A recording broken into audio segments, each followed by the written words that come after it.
Tomorrow, 3 Fort Wayne City Council members will introduce an ordinance that would require the use of body cameras by the Fort Wayne Police Department.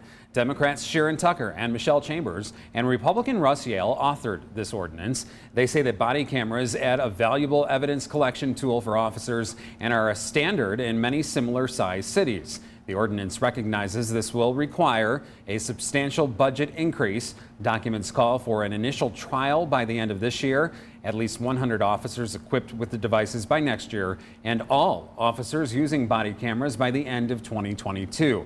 If Fort Wayne PD fails to meet these milestones, the ordinance would restrict the department from pursuing an increase in its budget. Well, the use of body cameras by city police figures to be a topic of discussion at Mayor Tom Henry's new Commission on Police Reform and Racial Justice, which gets rolling tomorrow. Linda? Yeah, Tom, the panel has its first meeting scheduled for 8 in the morning.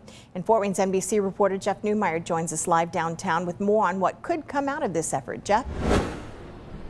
Yeah, Linda, Tom, organizers of protest groups and other interested parties are expecting changes in city police policies and procedures to be enacted from the work of this commission you just mentioned. That will be holding meetings again starting tomorrow down in Citizens Square that's behind me.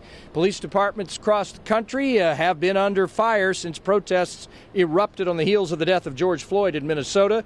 In Fort Wayne, city law enforcement riled demonstrators in late May when, on a few occasions, police in riot gear deployed tear gas, pepper spray, and rubber bullets against protesters who blocked traffic and at times maybe damaged public and private property downtown.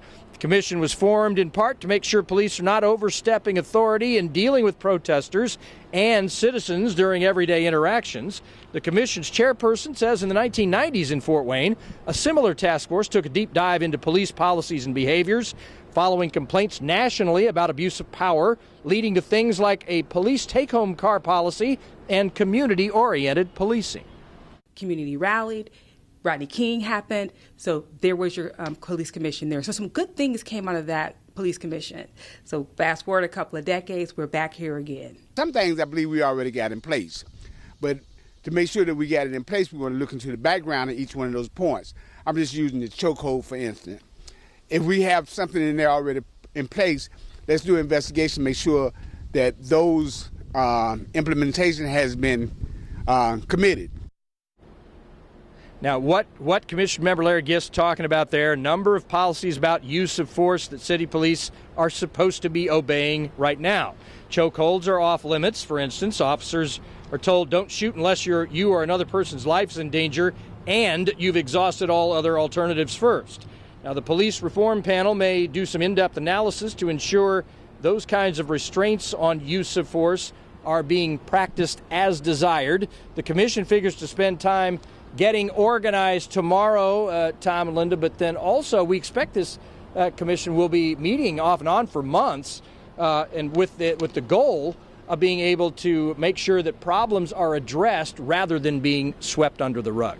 Yes, I anticipate, and we all do, so much discussion to be had about all of this. Jeff, thanks for that live update.